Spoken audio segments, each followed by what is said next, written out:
The sun was dipping low on the horizon, painting the desert sky in shades of orange and gold. The long stretch of empty highway seemed endless, with nothing but sand, mountains in the distance, and silence that carried a strange kind of loneliness. It was on this road that a sleek black luxury car suddenly rolled to a stop. The engine coughed once, then gave up completely.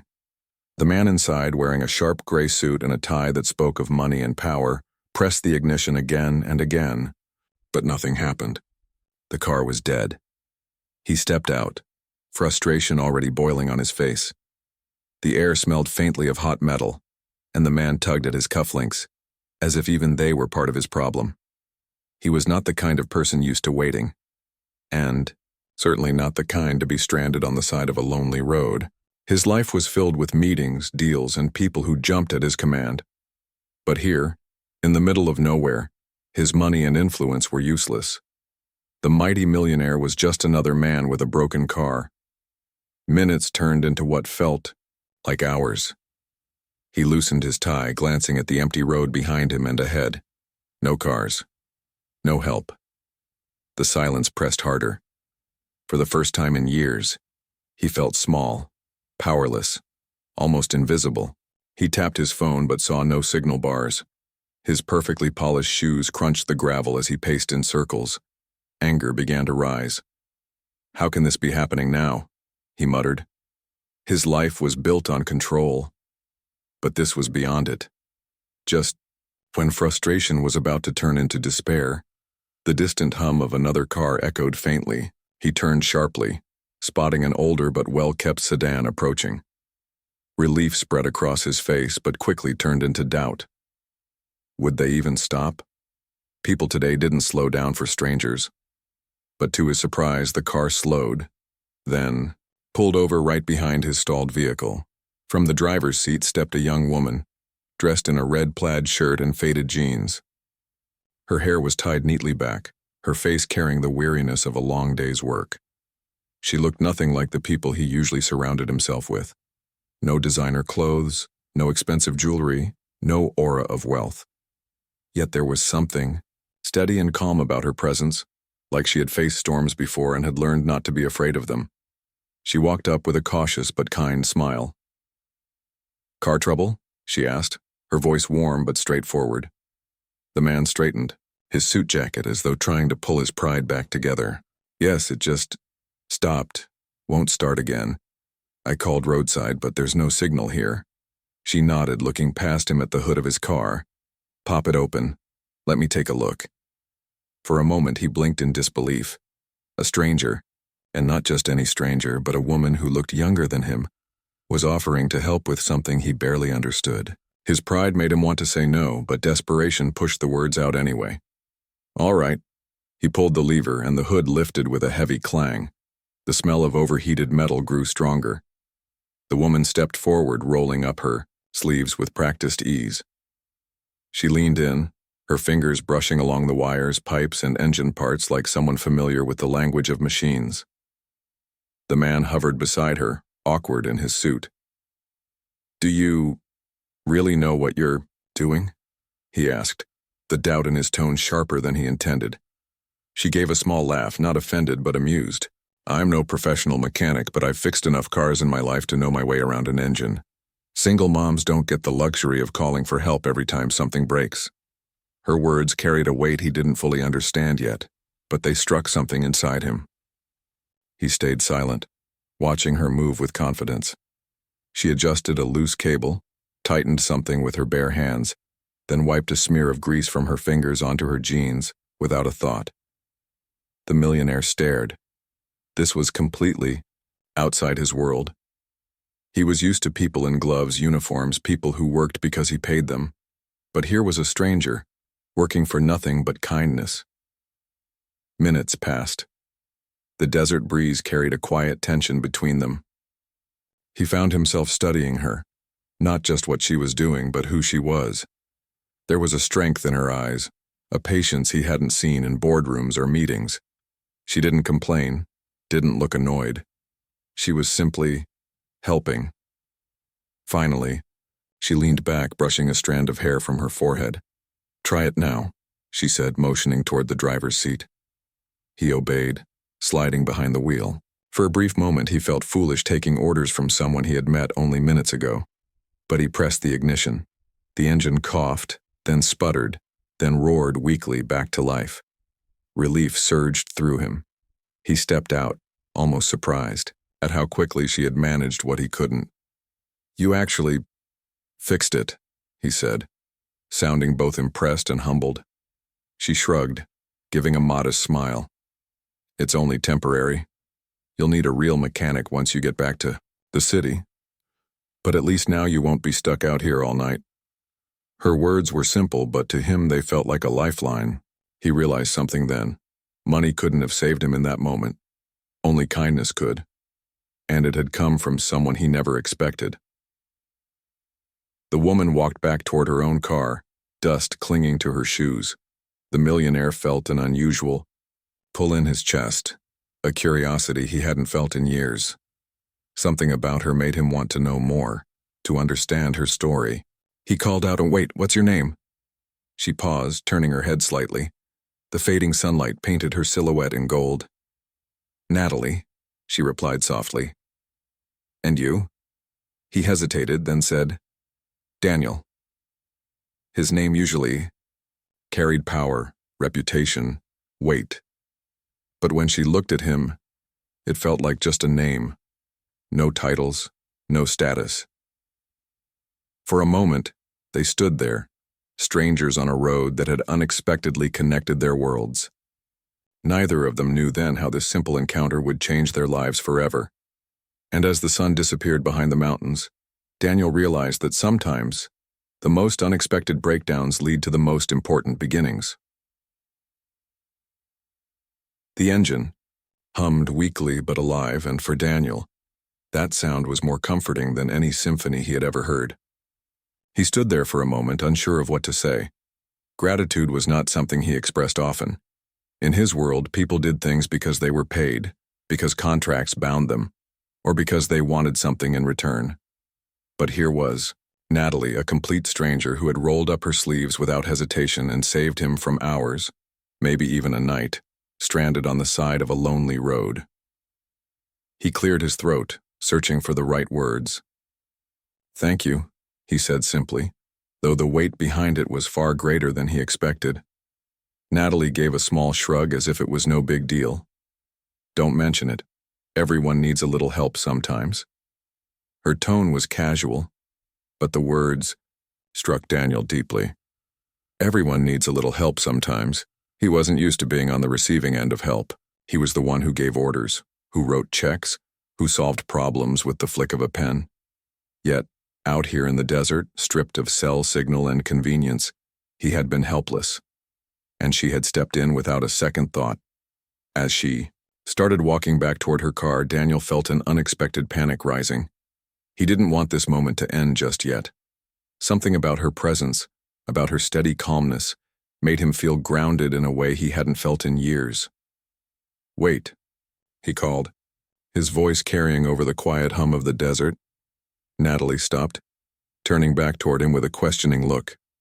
The fading light caught in her eyes, and for a moment, Daniel forgot the heat, the dust, the broken-down car. All he saw was a woman whose strength seemed to come from a place far deeper than he could understand. "Please," he said awkwardly, running a hand through his hair, "at least let me give you something for your trouble." She shook her head immediately, almost firmly. "No, I don't need anything."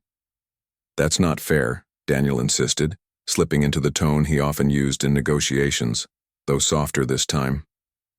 "You've helped me more than you know. I can't just let you walk away without—" Natalie cut him off with a faint smile, her voice carrying a mix of kindness and firmness. "Sometimes, helping isn't about getting something back. Sometimes, it's just about doing what's right." Daniel froze. He wasn't used to people refusing him. Money had always been the answer to everything. Yet here was someone who seemed immune to it, someone who helped for no reason other than compassion. It left him unsettled and strangely inspired. Natalie glanced at the road ahead and sighed lightly.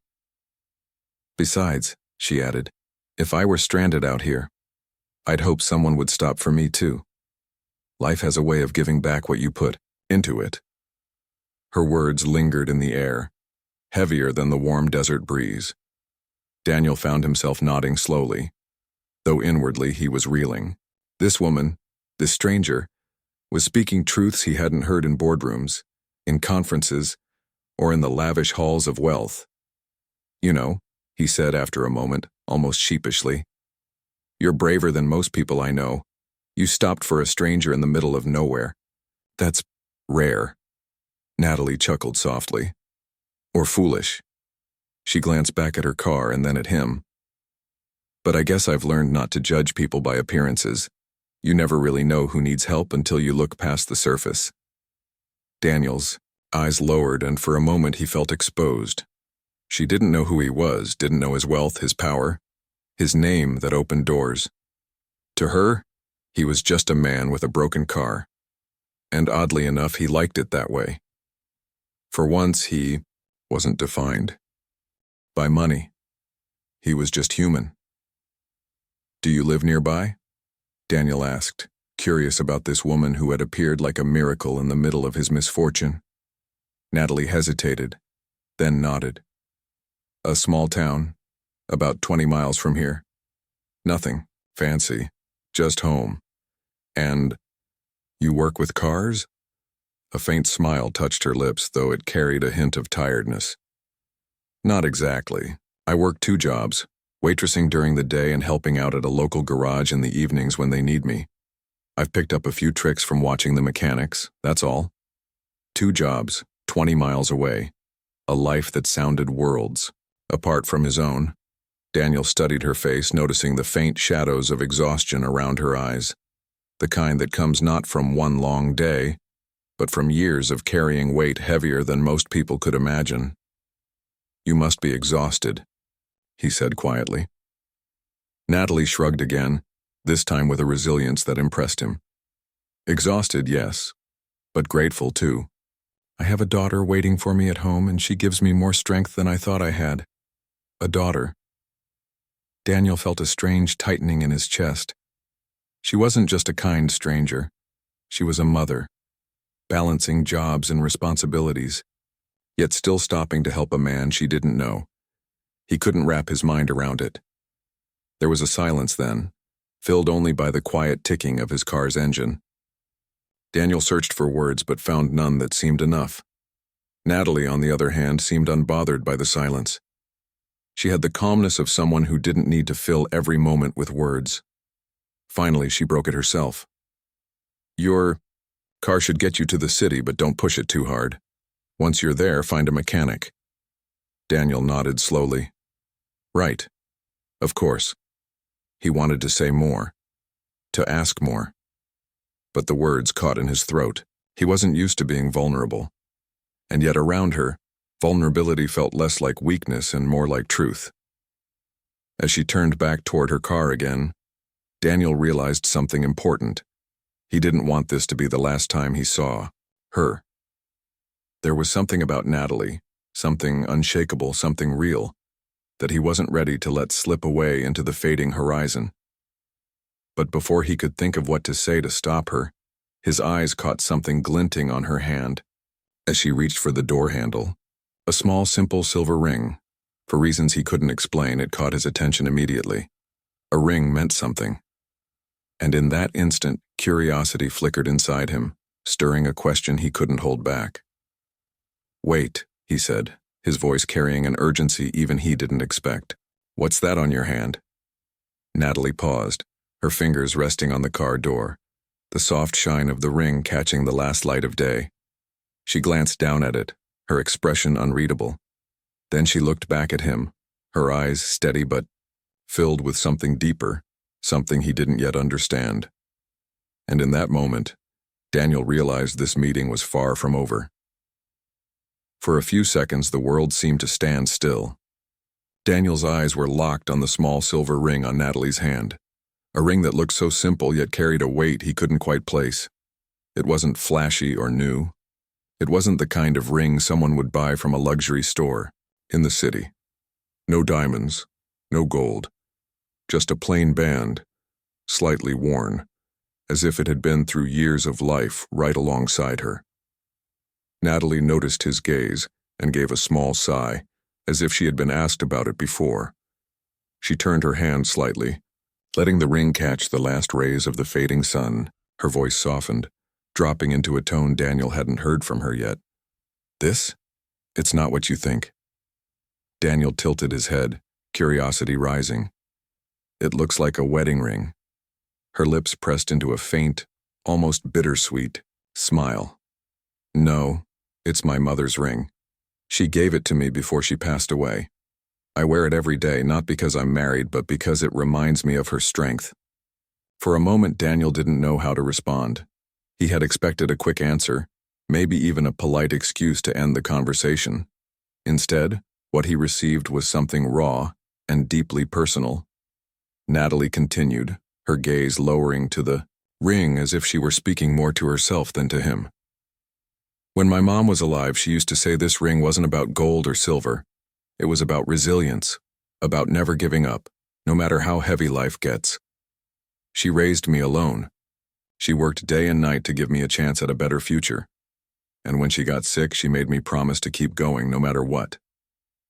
When she passed, I kept that promise.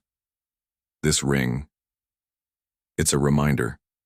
Every time I want to quit, I look at it, and I remember her." Her words hit Daniel harder than he expected. He had built skyscrapers, signed contracts worth millions, and lived in a world where value was measured by price tags and profits. Yet here was a woman showing him a kind of wealth that no bank account could hold, a wealth of spirit, of memory, of love. For the first time that day, he was speechless. He studied her face and saw something he hadn't seen in so long: authenticity. She wasn't trying to impress him. She wasn't trying to gain anything. She was simply telling the truth. "You're remarkable," Daniel finally said, the words leaving his lips almost before he realized he had spoken them. Natalie gave a small, almost embarrassed laugh. "I'm not remarkable, I'm just surviving. Life doesn't leave you much choice when you're raising a child alone. You either stand strong or you fall apart, and I can't afford to fall apart." The honesty in her voice shook something loose inside him. He thought about his own life, about the countless assistants and employees who worked under him, the endless dinners at expensive restaurants, the boardroom victories that once made him feel powerful. But now, standing on the side of a dusty road with this woman in a plaid shirt and worn jeans, he realized how hollow those victories felt compared to what she had just shared. Daniel wanted to know more. "You said you have a daughter?" he asked gently. Natalie's face softened in a way that lit up her entire expression. "Yes. Her name is Lily. She's 7 years old. Smart as a whip and tougher than she should have to be at her age. She's my reason for everything. Every late night, every early morning, every shift I take on, it's all for her." Her words carried the kind of pride and love that money couldn't buy. Daniel felt his chest tighten. He had everything most people dreamed of. Yet here was someone who, with so little, seemed to have something far richer than he ever did. The wind blew lightly, carrying with it the silence of the desert night beginning to fall. Daniel realized that somehow, in the middle of nowhere, he had stumbled into a conversation that felt more important than any deal he had ever made. "You know," he said after a pause, "in my world, people wear rings like that to show off, wealth to prove status. But yours has more meaning than any jewel I've ever seen." Natalie looked at him with a quiet gratitude, but also with the kind of humility that comes from years of fighting battles no one else saw. "Meaning is all I have," she replied softly. "If I didn't hold on to it, I'd have nothing left." Those words lingered in Daniel's mind like an echo he couldn't shake. He had spent his life chasing things: more money, more recognition, more control. But here was Natalie, someone who measured life not by what she gained, but by what she refused to lose. The sound of an approaching vehicle broke the moment. A truck rumbled past without slowing down, leaving only a cloud of dust in its wake. Daniel barely noticed. His focus was still on the woman standing before him, the silver ring glinting on her finger like a small beacon of strength. He cleared his throat again, feeling almost vulnerable. "Natalie, I know we just met, and maybe it's strange to say this, but you've given me something today I didn't expect." She raised an eyebrow curiously. "And what's that?"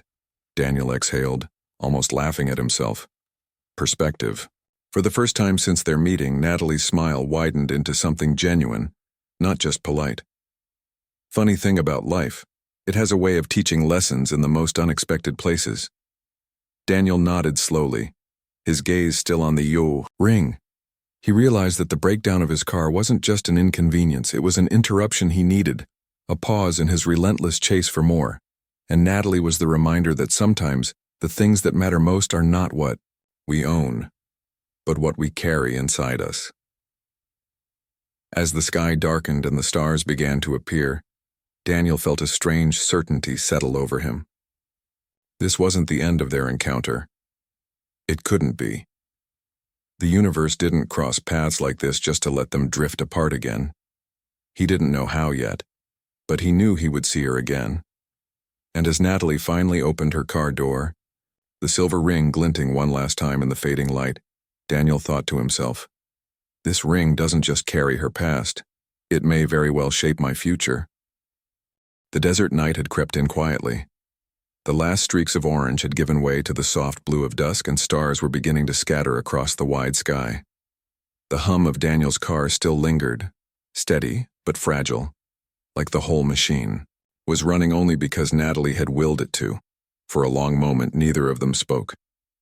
Daniel leaned against the side of his car, his sharp gray suit now creased from the day's ordeal, while Natalie stood beside her older sedan, brushing her hands together to wipe off the last bit of grease. She looked tired, but there was also a quiet pride in her expression. Daniel finally broke the silence. "I've been around a lot of people in my life. CEOs, politicians, leaders, people who think they have it all figured out. But you—" He paused, searching for the right words. "You've shown me more strength in one evening than I've seen in years." Natalie tilted her head slightly, half smiling at his unexpected honesty. "Strength isn't something you choose. Life forces it on you, and you either carry it or you let it crush you." Her words landed heavy. Daniel realized she wasn't saying them as a lesson. She was speaking from a place of lived truth, from nights she had probably cried herself to sleep, from mornings she had dragged herself out of bed because a little girl depended on her. He wanted to know more, but he hesitated. He wasn't used to asking people about their lives unless it served a purpose. But now his curiosity wasn't business. It was human. "You must have been through a lot," he said softly. Natalie shrugged, her eyes drifting toward the horizon. "I've had my share, but I don't like to dwell on it. What matters is what you do with what's left." She gave a small smile, the kind that tried to hide pain, but couldn't quite. "Besides, my daughter deserves to see her mother fighting, not giving up." Daniel nodded slowly, his respect for her growing with every word. Here he was, a man who had wealth stacked higher than most people could imagine, yet he couldn't remember the last time he had spoken about life with such clarity. For years, his conversations had been numbers, strategies, and power games. But this woman, this stranger, was talking about resilience, about love, about survival, and somehow, it felt more valuable than all the boardroom victories combined. "Lily, must be proud of you," Daniel said carefully. Natalie laughed lightly, shaking her head. "She's 7. Right now she's just proud when I let her have ice cream for dinner once in a while." But then her tone softened. "One day, I hope she'll understand why I worked so hard, why I never stopped. I don't want her to grow up thinking life is only about money. I want her to grow up believing it's about meaning." Daniel's chest tightened again at those words. Money had been the only language he had ever spoken. It was how he measured success, how he measured people. And yet, standing here, he realized how shallow that measurement was compared to the depth of meaning Natalie carried.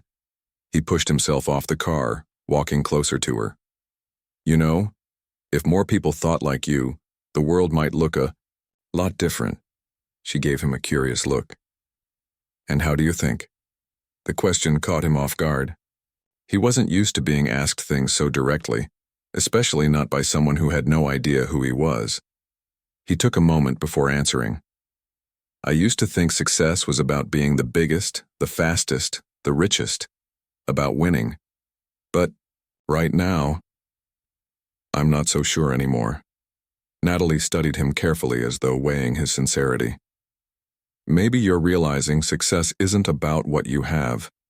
It's about who you are when everything else is stripped away. Her words cut deep. Daniel thought of his office back in the city, the walls lined with plaques, awards, contracts framed in glass. He had built an empire, yet for the first time he wondered, if all of it disappeared tomorrow, who would he be?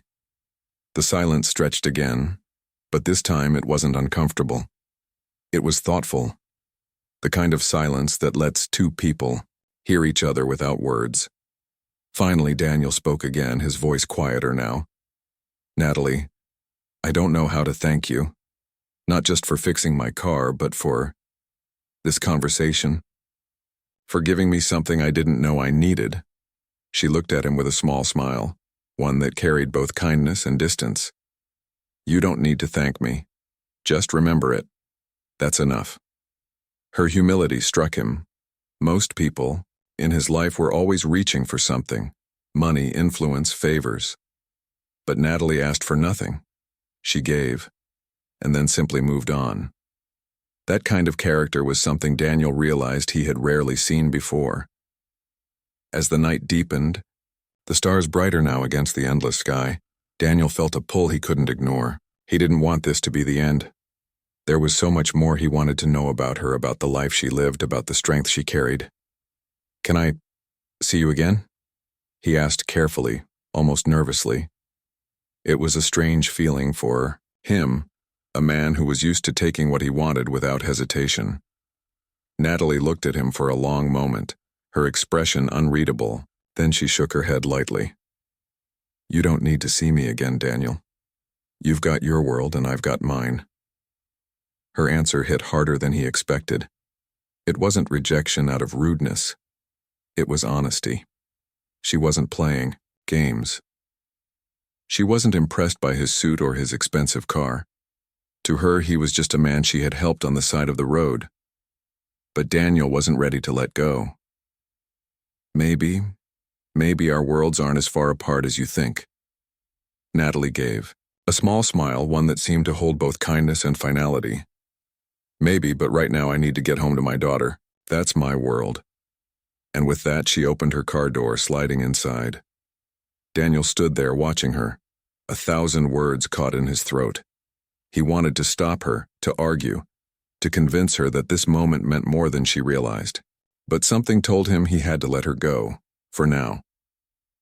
As her car pulled away into the darkness, Daniel remained standing on the side of the road, his own car rumbling faintly beside him. He felt an unfamiliar weight in his chest. Not frustration, not anger, but respect. Deep, humbling respect for a woman who had walked into his life for only an hour, yet left him questioning everything he thought he knew about strength, success, and meaning. And as he finally slid back into his own car and began driving toward the city lights, one thought echoed in his mind. This isn't the end. Somehow, I will see her again. The city skyline glowed in the distance as Daniel drove back, his luxury car humming weakly but carrying him forward. The night was quiet except for the sound of the engine and the thoughts racing inside his head. He had met thousands of people in his lifetime, partners, rivals, employees, investors, but not one had left him with this unsettled feeling. Natalie wasn't just a woman who had stopped to fix his car. She was someone who had reminded him of something he had forgotten long ago, the value of character, the strength of resilience, and the meaning of kindness. The next day, Daniel sat in his office high above the city. Floor-to-ceiling windows stretched behind him, giving a view of the bustling streets below. His desk was filled with papers, contracts, and proposals waiting for his approval. Normally, this was his world, fast-paced, relentless, powerful.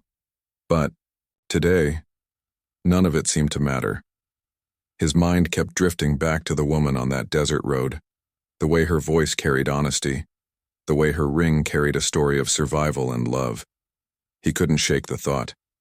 He needed to see her again, not because of gratitude, not even because of curiosity, but because something deep inside told him that meeting Natalie wasn't an accident. It was a turning point. And so, he made a decision. Through a few calls, a bit of asking around in the small town she mentioned, Daniel managed to track her down. He discovered the diner where she worked mornings, balancing trays and smiling at customers, and the little garage where she sometimes helped in the evenings. But what stood out most was what everyone in town said about her. She wasn't just known, she was respected. People spoke about her kindness, her hard work, and her determination to raise her daughter no matter how difficult life became. A few days later, Daniel walked into that diner. Heads turned, not because of who he was, but because he looked out of place in his tailored suit and polished shoes. The place smelled of coffee and pancakes, filled with the chatter of families and truck drivers stopping in for a meal.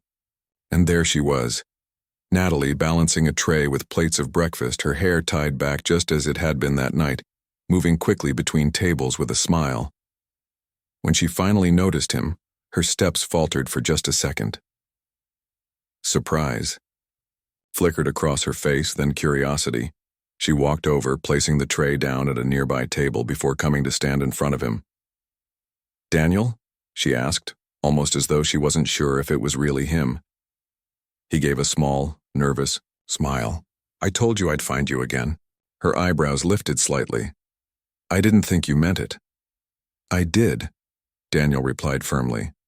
"Because that night you gave me something I didn't know I was missing. And I couldn't let it end there." Natalie crossed her arms lightly, a mix of curiosity and caution in her expression. "So what are you doing here?" Daniel took a breath, choosing his words carefully. "I wanted to thank you, not just for fixing my car, but for showing me something I haven't seen in a long time. Real strength, real meaning. I've built businesses, created jobs, signed deals worth more than I can count, but none of it compares to the strength you showed that night, and I realized someone like you deserves more than just surviving. You deserve a chance to thrive." Natalie frowned slightly, unsure where he was going. "Daniel, I don't need charity." He shook his head quickly. "This isn't charity. This is recognition. I run a company, and I've met hundreds of people with impressive resumes, Ivy League degrees, polished presentations. But none of them have the qualities you have. Grit, honesty, resilience, the kind of character that can't be taught in schools or bought with money." He paused, looking directly into her eyes. "I want you to work with me, at my company, a real position, a chance to use those strengths for something bigger. Not as a favor, but because you're exactly the kind of person we need." For a moment, Natalie simply stared at him, stunned. The hum of the diner seemed to fade, leaving only the weight of his words. "You can't be serious," she finally whispered. "I've never been more serious," Daniel replied. Her hands fidgeted, slightly, and she looked down at the ring on her finger. "I don't know, Daniel. My life is complicated. I have Lily. I can't just walk away from everything I know." Daniel's voice softened. "I'm not asking you to walk away. I'm asking you to step forward. I can help with the things that make life heavy. Childcare, transportation, stability. But more than that, I can give you a platform where your strength matters, where your voice matters." Natalie looked at him for a long time, torn between disbelief and hope. No one had ever offered her something like this. Most days, she was invisible to the world, a single mom scraping by, forgotten by those too busy chasing their own lives. And yet here was a man with more wealth than she could imagine, telling her that her strength, her story, her resilience mattered. Finally she spoke, her voice trembling slightly. "Why me?" Daniel smiled gently. "Because you stopped for a stranger when you didn't have to. Because you carry a ring that isn't about wealth, but about love and resilience. Because in a world full of people chasing money, you reminded me that what really matters is character. and I want that kind of character beside me." Her eyes glistened, but she quickly blinked the tears away. For years, she had carried the weight of the world on her shoulders, thinking no one saw her. But in that moment, she realized someone had. Natalie finally nodded, a small smile tugging at her lips. "All right, Daniel, I'll give it a try. Not for the money, not for the position, but because maybe you're right. Maybe it's time to step forward." Relief washed over him, and for the first time in a long time, Daniel felt a genuine smile spread across his face. As they shook hands, sealing not just an offer but the beginning of something. Daniel glanced at the silver ring on her finger once more. It no longer looked like just a reminder of the past. It looked like a symbol of the future. A future that neither of them could have imagined when a car broke down on a lonely desert road. And as Natalie returned to her work with a lighter step, Daniel knew his life had changed forever. Not because of a deal, not because of wealth, but because of a single mom who showed him that true strength, true meaning, and true success were never measured by what you owned, but by who you were.